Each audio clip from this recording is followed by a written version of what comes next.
Madame, Monsieur, bonsoir, bienvenue dans votre édition de 22 heures au sommaire. À l'Assemblée nationale, la conférence des présidents conduite par Dilata Mohamed Deleta, président de l'Assemblée nationale, fixe le cap des prochaines activités parlementaires. Et puis en République démocratique du Congo, le programme alimentaire mondial alerte sur l'aggravation de la crise alimentaire dans l'est du pays. Nous sommes le dimanche 9 novembre 2025. Bonsoir et merci de nous accueillir chez vous. Conformément aux articles 12 et 21 du règlement intérieur de l'Assemblée nationale, la conférence des présidents présidée par Dilata Mohamed Deleta, président de l'Assemblée nationale, s'est réunie ce dimanche. Cette séance avait pour objet de fixer le calendrier des prochaines activités législatives et d'entériner la transmission des textes en instance aux commissions permanentes compétentes pour examen. Le gouvernement était représenté par le Premier ministre Abdelkader Kamel Mohamed, accompagné de M. Hassan Omar Mohamed, ministre de la Défense chargé des relations avec le Parlement. Les échanges ont porté sur la programmation des activités parlementaires et la transmission des projets de loi en instance aux commissions compétentes. Les projets suivants ont été inscrits à l'ordre du jour. Projet de loi numéro 190 de l'année 2025 de la 9e législation portant création d'une chambre des notaires. Projet de loi portant approbation des comptes financiers de l'Agence nationale des personnes handicapées pour l'exercice 2024.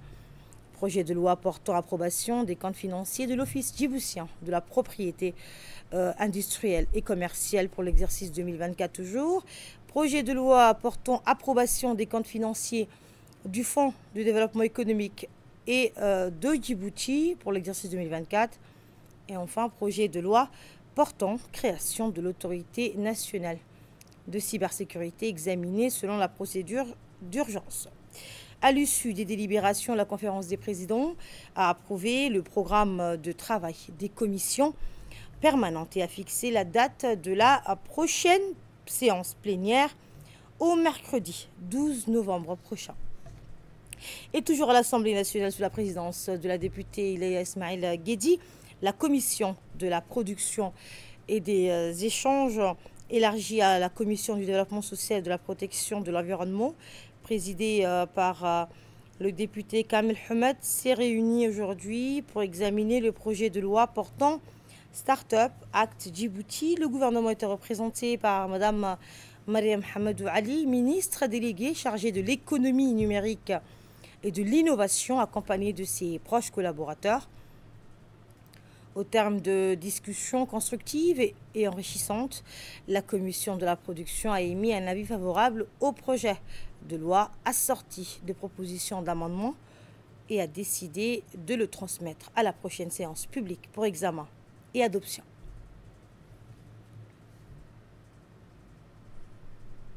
Dans l'actualité également, le Kepinski Palace Hotel a accueilli aujourd'hui l'ouverture officielle de la conférence régionale HLB Moyen-Orient et Afrique 2025, un événement d'envergure qui réunit des acteurs majeurs du monde de la finance, de la comptabilité et du développement économique régional.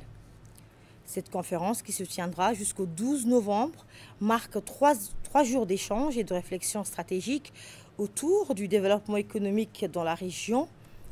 La cérémonie d'ouverture a été honorée par la présence de Mme Safia Ali Gadile, ministre de l'Investissement, qui a salué l'organisation de cette rencontre à Djibouti, soulignant son importance pour le rayonnement économique du pays. Eh bien, tout au long de ces 3 jours, la conférence proposera plusieurs panels et ateliers consacrés à la transformation numérique, à la durabilité des entreprises et au rôle des réseaux professionnels dans la croissance économique régionale. Le vice-président de la Chambre de commerce de Djibouti, M. Idriss Mohamed, a rappelé le rôle stratégique du pays comme plateforme régionale incontournable des affaires et de la logistique. Nous l'écoutons. C'est avec un grand plaisir que je vous souhaite la bienvenue à Djibouti, à l'occasion de ce forum stratégique organisé par le HLB Global et HLB Djibouti. Votre présence témoigne de l'intérêt croissant que suscite notre pays en tant que destination d'investissement et nous vous en remercions chaleureusement. Djibouti est aujourd'hui bien plus qu'un point de transit. C'est une plateforme régionale d'intégration économique, un hub logistique de premier plan et un partenaire fiable pour les investisseurs à la recherche de stabilité, de croissance et de la connectivité. Grâce à ses infrastructures portuaires, ses zones franches modernes et son positionnement au carrefour de routes maritimes mondiales, Djibouti offre un accès privilégié à plus de 400 millions de consommateurs dans la région. Mais au-delà des infrastructures, et le vice, de son côté, M. Ramsis Ahmed Abdallah, associé gérant de HLB Global, s'est félicité de la tenue de cette édition à Djibouti. Il a réaffirmé, vous l'entendrez, la volonté du réseau HLB de renforcer sa présence en Afrique de l'Est et de favoriser le partage d'expertise entre les filiales régionales. Ce forum se tient en marge de la conférence régionale des associés HLB de la région Middle East Africa, qui démarrera demain et accueille déjà 45 délégués de 24 pays différents. Madame la ministre, votre présence à nos côtés ce matin traduit votre engagement et votre bienveillance à l'égard du secteur privé de Djibouti en général et des investisseurs étrangers en particulier.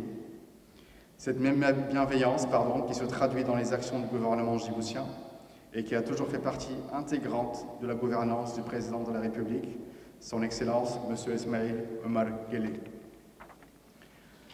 Messieurs les vice-présidents de la Chambre de commerce, merci de bien vouloir nous faire l'honneur également d'assurer le lancement de notre forum. Votre soutien à notre événement est la preuve, s'il en fallait une, du dévouement historique de votre institution à l'amélioration du bien-être et de l'épanouissement des opérateurs économiques djiboutiens. Et prenons la parole à son tour, la ministre de l'Investissement, Madame Safia Ali Gadile, a salué l'organisation de cette rencontre ici à Djibouti, soulignant son importance pour le rayonnement économique du pays. On écoute un extrait de son discours. Sous la vision éclairée de son Excellence Al-Hajj Ismail Omar Guelleh, président de la République de Djibouti, Djibouti s'est affirmé comme une oasis de stabilité politique et économique dans la région de la Corne de l'Afrique. Cette stabilité est aujourd'hui notre premier atout, notre meilleur argument face aux investisseurs. La République de Djibouti offre un cadre sûr, prévisible et attractif pour l'investissement.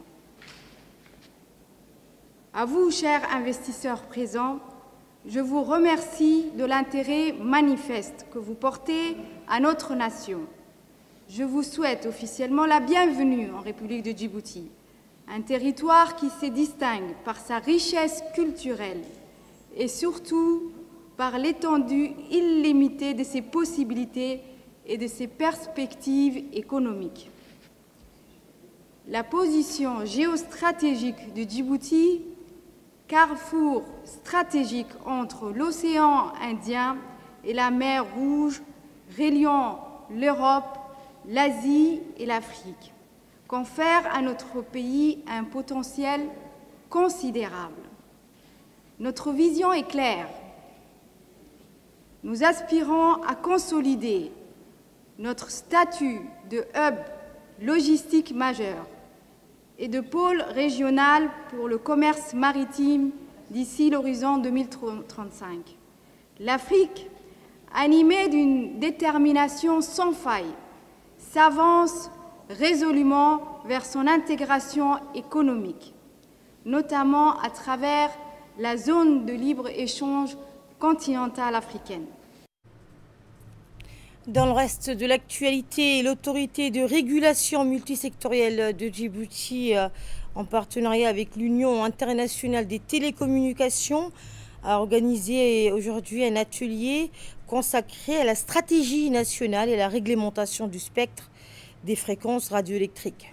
Un événement tenu dans un cadre aux échanges qui a permis d'aborder des enjeux essentiels pour l'avenir des télécommunications à Djibouti.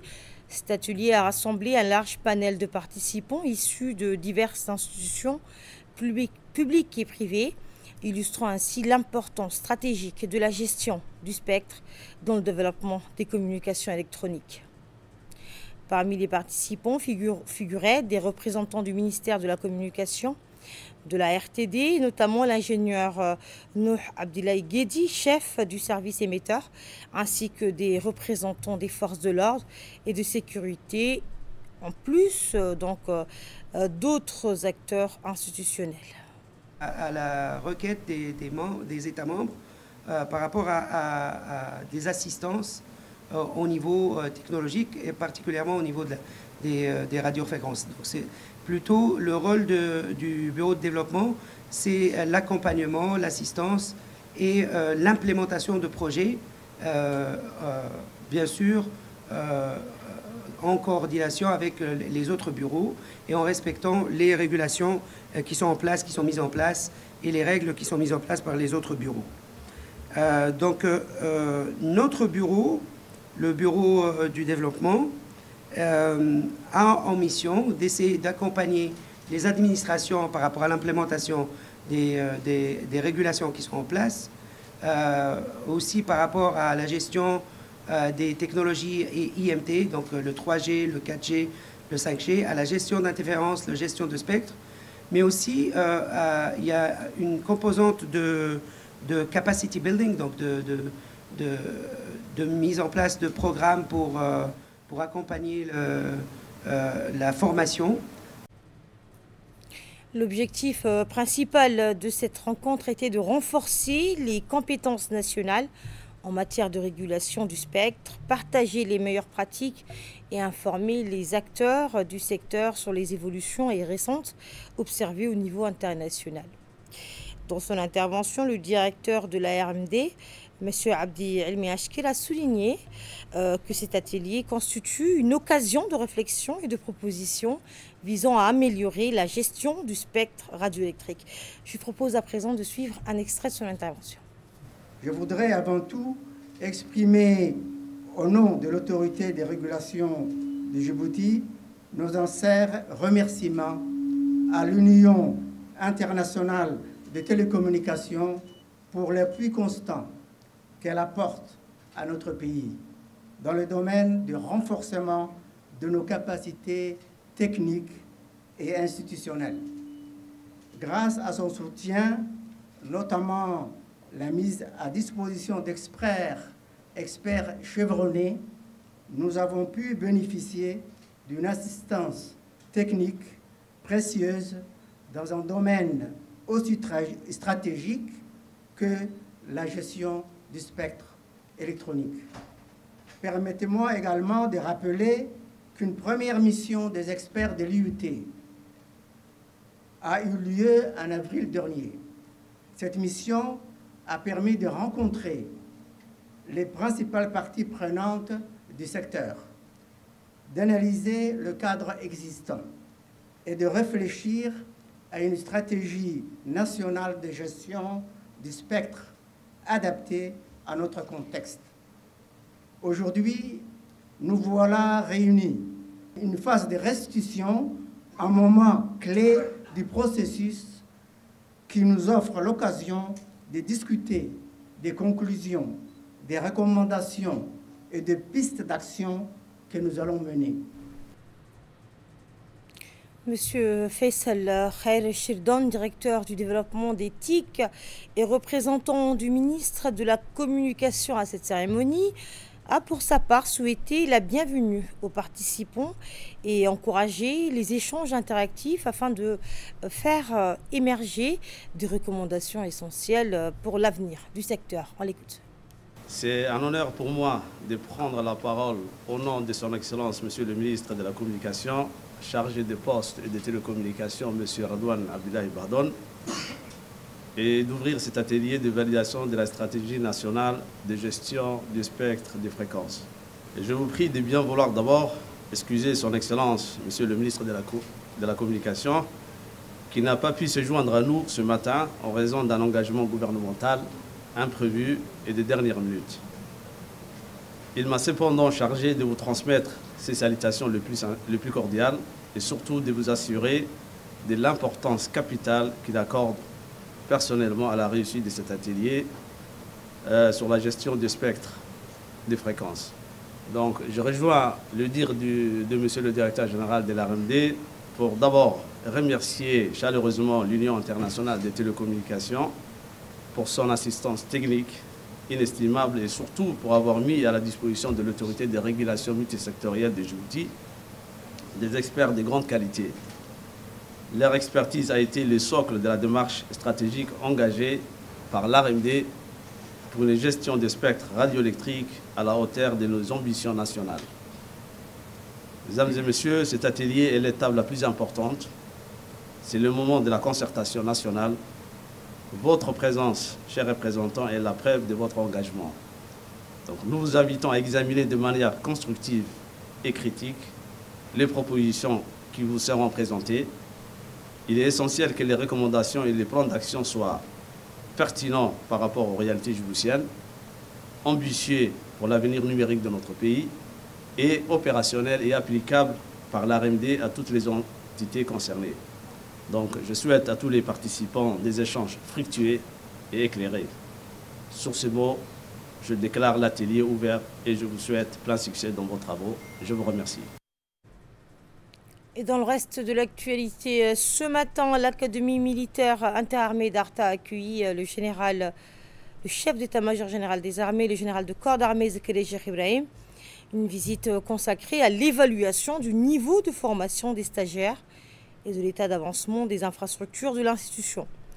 À son arrivée, le général Zekele Cheikh Ibrahim a été reçu par le directeur de l'Académie, le lieutenant-colonel Ibrahim, accompagné du chef du protocole de l'armée, le colonel Wagdi Jamar Moussa. Était également en prison le préfet d'Arta, le président du conseil régional, ainsi que plusieurs hautes autorités militaires. Après les salutations d'usage, le cortège s'est dirigé vers la place d'armes où officiers et élèves officiers, répartis par section, étaient alignés pour la cérémonie d'accueil.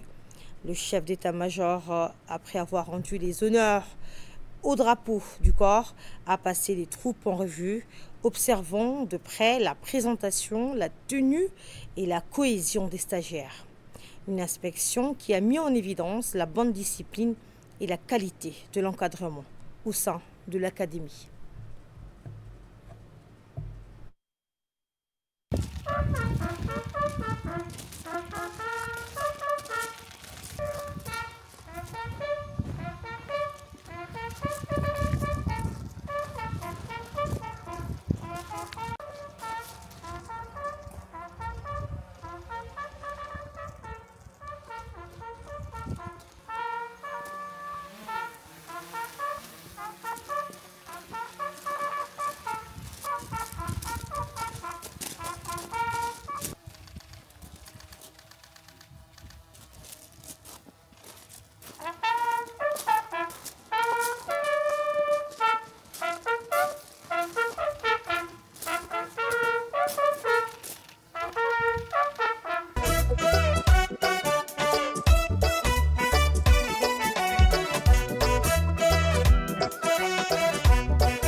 Et la cérémonie s'est ouverte par la lecture d'un verset du Saint-Coran récité par un élève officier.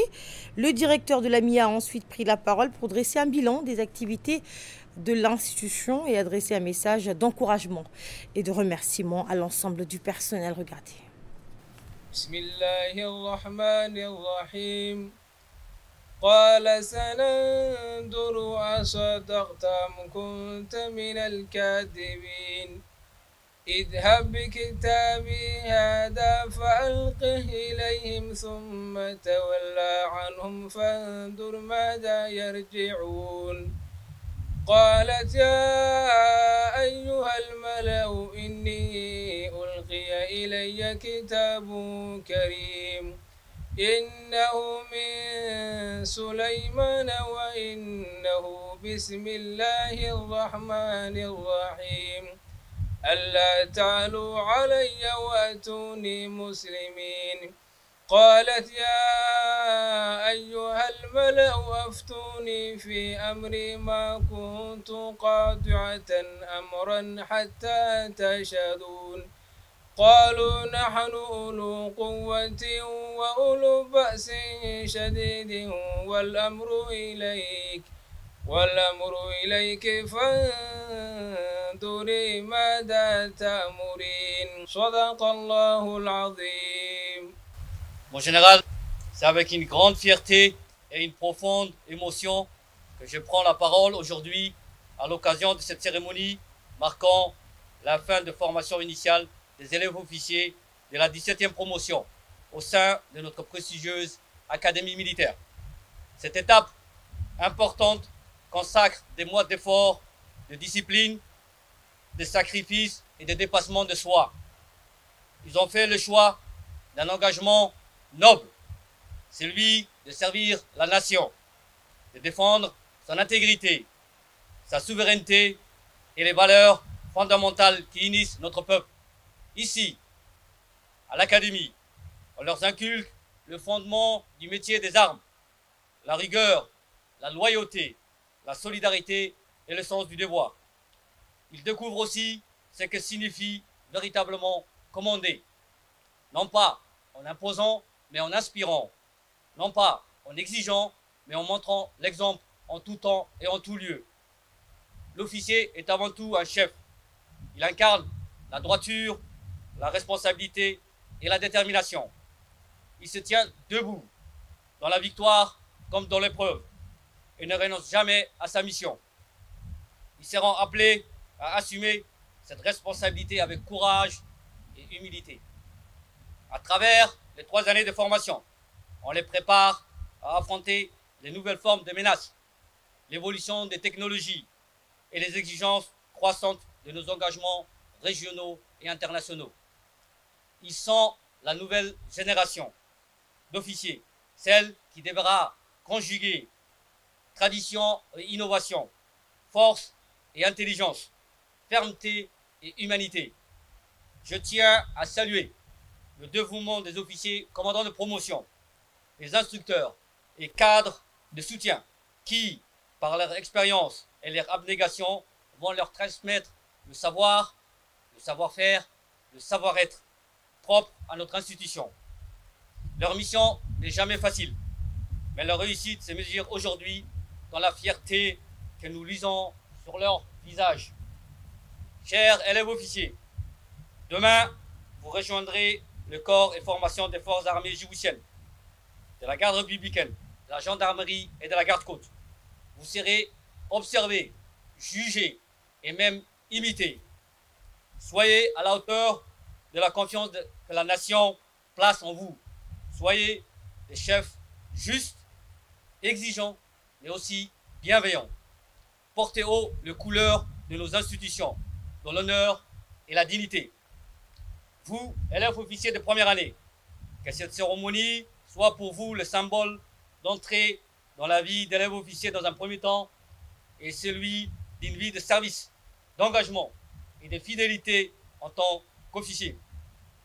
Enfin, j'adresse mes remerciements au chef d'état-major général des armées, le général de corps d'armée, Zakaria Char Ibrahim, pour son soutien sans faille à la réalisation de la mission de l'AMIA.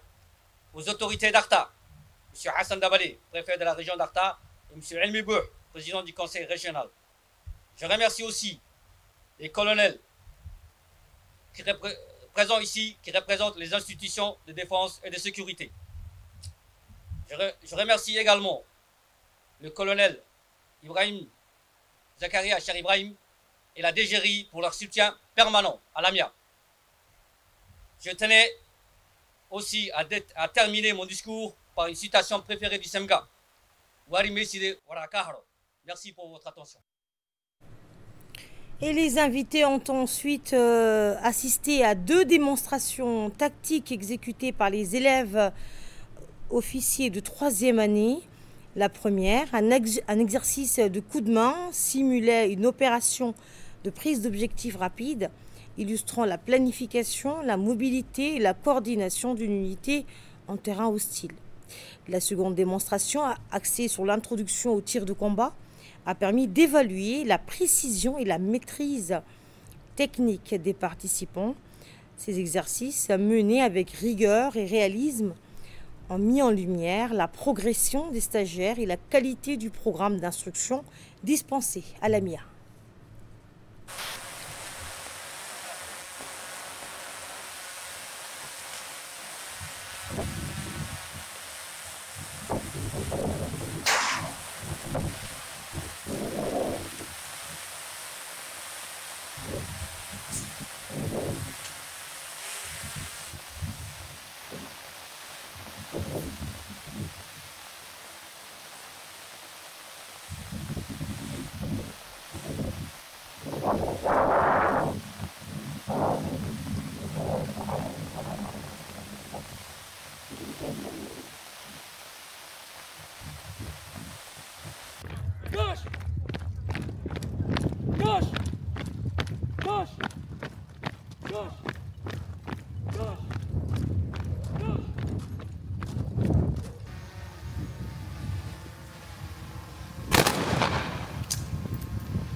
L'un des moments forts de la journée fut la cérémonie de fin de bizutage des élèves de première année, marquant la fin de leur formation initiale dite FETA.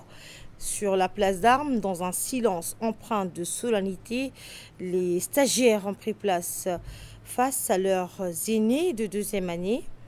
Dans un geste symbolique, ces derniers leur ont remis les bérets bleus et les sabres d'officiers, symbole du courage, de la discipline et du sens du devoir. Ce passage de témoin entre promotions illustre les valeurs de fraternité d'armes, de respect et de continuité chères à l'Académie.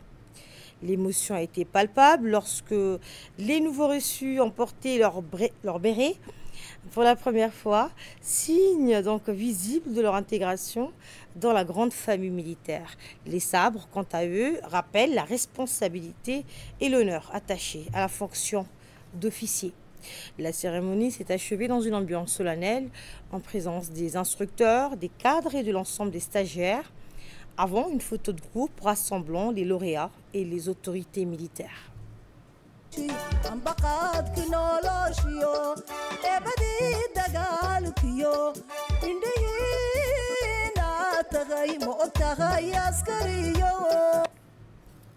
Et toujours en marge de cette journée, le chef d'état-major général a procédé à l'inauguration de 2 nouvelles infrastructures au sein de l'académie, un foyer de détente destiné aux élèves et une soute à carburant répondant aux besoins logistiques de l'établissement.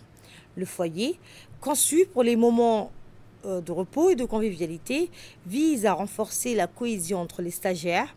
Quant à la soute à carburant, elle permettra désormais à l'académie d'assurer en toute autonomie la gestion de ses besoins énergétiques, notamment pour les véhicules d'instruction et les matériels d'appui. Ces réalisations s'inscrivent dans le programme de modernisation de la MIA, destiné à renforcer ses capacités d'accueil et d'autonomie.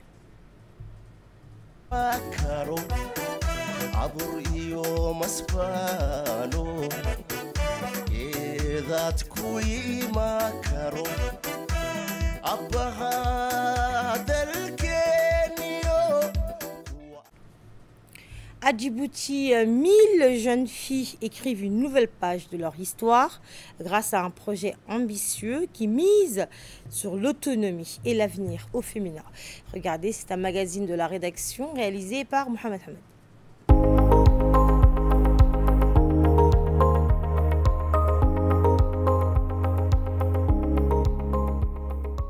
Dans le riz animé de Djibouti-Ville, un vent de changement souffle.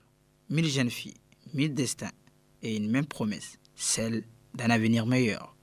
Grâce à une initiative audacieuse du ministère de la Femme et de la Famille, soutenue par les fonds japonais de développement social et la Banque mondiale, les projets $1000 pour 1000 filles djiboutiennes ouvrent une nouvelle voie vers l'autonomie et la dignité. Ce projet cible 1000 jeunes filles, quand même c'est un chiffre très important, que nous avons formées d'abord en entrepreneuriat. Et ensuite, nous les avons accompagnées pour mettre en place un projet de micro-entreprise ou bien d'activité génératrice de revenus. Ça, on l'a fait en collaboration avec la CEPEC, qui est un partenaire très important, puisque la CEPEC a permis quand même d'inclure les personnes vulnérables dans le système financier. Maintenant, elles ont un compte, elles peuvent épargner et elles peuvent plus tard avoir accès à toutes les opportunités que peut offrir la CEPEC pour renforcer leur activité. Elles peuvent avoir des crédits. Derrière chaque chiffre, une histoire. Une jeune fille qui rêve d'ouvrir un petit salon de coiffure, une autre qui lance son étal de fruits, ou encore une qui choisit la couture pour subvenir à ses besoins. Chacune des 1000 bénéficiaires a reçu une appui financière de $1000, un coup de pouce essentiel pour développer une activité génératrice de revenus durables. Pour assurer la transparence et la sécurité des paiements, la Caisse populaire d'épargne de crédit, CEPEC, de Djibouti a joué un rôle clé. Sous la direction de M. Omar Ibrahim, la CEPEC a mis en place un dispositif sécurisé de versement garantissant que chaque bénéficiaire reçoive intégralement son appui. Cette initiative reflète notre engagement pour la finance inclusive et l'autonomisation des femmes, ce qui a expliqué le directeur général de la CEPEC. Aujourd'hui, nous sommes à la CEPEC de Djibouti pour le financement de 1000 jeunes filles qui vont bénéficier de $1000. Donc, grâce à l'appui du ministère de la Femme et des Familles, c'est un projet financé par le Japon en collaboration avec la Banque mondiale. Et nous remercions le ministère de la Famille d'avoir choisi la CEPEC pour permettre à ces jeunes filles de se bancariser. Aujourd'hui, ces 1000 jeunes filles ont tous un compte à la CEPEC, elles peuvent épargner et demain bénéficier des crédits chez nous. Donc la CEPEC, elle est là pour les accompagner et surtout dans le cadre de l'éducation financière. Donc on leur apprend comment épargner et demain comment bénéficier de microcrédits pour qu'ils puissent renforcer leur activité et sortir de la pauvreté. Au-delà de l'aide économique, ces projets s'inscrivent dans une démarche plus large, prévenir les violences basées sur le genre et promouvoir l'égalité des chances. Le projet d'autonomisation des femmes et de prévention des violences basées sur le genre marque une étape décisive dans la lutte contre les inégalités pour la dignité des femmes à Djibouti. Les témoignages des bénéficiaires sont émouvants. Nous sommes les bénéficiaires de cette belle initiative qui a véritablement changé nos perspectives d'avenir. Grâce à la formation reçue à Kazav, nous avons acquis de nouvelles compétences et gagné en confiance. Alhamdulillah. Aujourd'hui, nous sommes prêts à lancer nos propres activités génératrices de revenus afin d'améliorer nos conditions de vie et contribuer au développement de notre communauté. Nous remercions la CEPEC pour son accompagnement et pour la bancarisation qui nous ouvre la voie vers une meilleure autonomie financière. $1000 pour 1000 filles n'est pas seulement une initiative, c'est un mouvement. Un mouvement porté par la conviction que lorsque l'on donne aux femmes les moyens d'agir, c'est toute la société qui profite. Investir dans les femmes, c'est investir dans l'avenir de Djibouti. À la une également, une délégation de la Commission nationale des droits de l'homme, conduite par son président, Ali Soubana Ateye, s'est rendue aujourd'hui à la prison civile de Gabod dans le cadre de sa mission de suivi des lieux de privation de liberté et d'évaluation des conditions de détention. Le président de la CNDH a été accompagné des commissaires de la commission, dont Mme Choukra Al-Boulale, et du staff technique. La délégation de la commission a été accueillie par son directeur, le colonel Mohamed Younis Ali, le directeur adjoint, le commandant Abdi Ali et la capitaine Hawa Moumin Jama. Au cours de la visite, la délégation a visité les différents quartiers, y compris ceux dédiés aux femmes, aux mineurs et adultes, et échangé avec plusieurs détenus sur leurs conditions de vie, leur accès à la santé, à l'eau et à l'hygiène, examiner l'état de l'infirmerie et la disponibilité du personnel médical, des médicaments, du matériel sanitaire et les conditions d'accès aux soins des détenus. Pris connaissance des difficultés rencontrées par les agents pénitentiaires dans l'exercice de leurs fonctions quotidiennes. Dans le cadre du renforcement des capacités opérationnelles de la garde pénitentiaire et de l'amélioration du dispositif de sécurité de la prison centrale, un service autonome regroupant la transmission, la vidéosurveillance et la géolocalisation GPS a été mis en place. Ce nouveau bureau fonctionne de manière indépendante, assurant l'installation, la maintenance, la configuration des caméras de surveillance ainsi que la gestion des équipements de radiocommunication. Il dispose également d'un système GPS de dernière génération permettant un suivi précis et en temps réel des déplacements des agents pénitentiaires. Cette structure technologique permet une surveillance généralisée et compte tenu des zones sensibles de l'établissement pénitentiaire, un contrôle rigoureux des mouvements à l'intérieur et autour du périmètre carcéral, une communication fluide et sécurisée entre les unités via un réseau radio performant, une réactivité optimale en cas d'alerte ou d'incident. Cette avancée majeure a été rendue possible grâce à l'implication personnelle du colonel Mohamed Younis Ali, dont le soutien a permis à la garde pénitentiaire de disposer d'un service moderne, efficace et entièrement intégré. La délégation de la CNDH a également visité 3 chambres destinées pour les visites conjugales dont la direction de la garde pénitentiaire a mis en place récemment.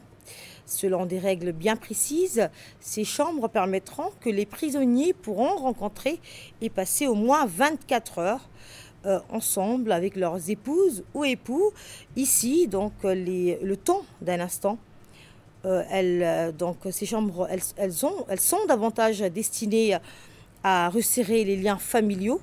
Ici, le temps d'un instant, les prisonniers ne sont plus de simples condamnés, mais des gens, donc des personnes comme les autres.